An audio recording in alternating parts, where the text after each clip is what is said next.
Exercise 2.5 का question 5 है। हमारे पास क्या है, साइन एक्स को हमने डिफ्रेंशिएट करना है with respect to cot x. जब भी हमारे पास इस तरह का क्वेश्चन आए तो हम क्या करते हैं, एक जो गिवन फंक्शन होता है उसको एक वेरिएबल के सपोज कर लेते हैं और दूसरे फंक्शन को दूसरे वेरिएबल में, और फिर हम चेन रूल लगाते हुए इसको हम एवोलेट कर लेते हैं। तो आइए स्टार्ट करते हैं। अगर मैं कह दूँ let y equal to sine x और अगर u ले लूँ कॉट एक्स, तो मेरे पास क्या आ जाएगा, पहले मैं चेन रूल लिख लेती हूँ। यहाँ पे क्या आ जाएगा, d y over d u मैंने अगर निकालना है तो क्या होगा, d y over d x into d x by d u. ये मैंने जनरल फार्मूला लिख लिया चेन रूल का। अब मैं क्या करती हूँ, 1 और 2 को यूज़ करते हुए क्या करती हूँ, अगर मैं d y over d x लेना चाहूँ, अगर मैं इसको 1 कह दूँ और इसको 2 कह दूँ, तो d y over d x अगर हम लें, साइन एक्स का डेरिवेटिव क्या होता है, कॉस एक्स।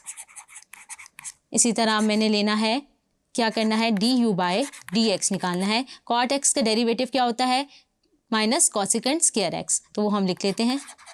जितने अच्छे आपको ये ट्रिग्नोमेट्रिक के फंक्शंस के डेरिवेटिव्स याद होंगे, इतनी जल्दी आप ये क्वेश्चन इजीली सॉल्व कर लेंगे।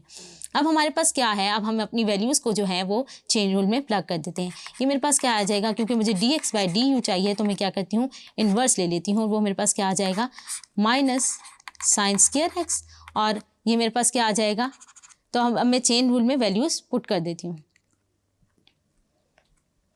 मेरे पास क्या है, d y over d u, हमारे पास d u by d x क्या आ गया था, माइनस कॉसिकेंट स्क्वायर एक्स। तो अगर हमने D x by d you लेना है तो वो मेरे पास क्या आएगा, minus 1 over cosecant square x, reciprocal ले लें, और minus 1 over cosecant square x हमारे पास किसके बराबर होता है, माइनस साइन स्क्वायर एक्स। तो हमने ये निकली। अब हम फॉर्मूले में वैल्यूज़ पुट कर देते हैं, तो हमारे पास क्या रिजल्ट आ जाएगा, d y over d x किसके बराबर था, कॉस एक्स, और d x by d u जो था वो हमारे पास था माइनस साइन स्क्वायर एक्स।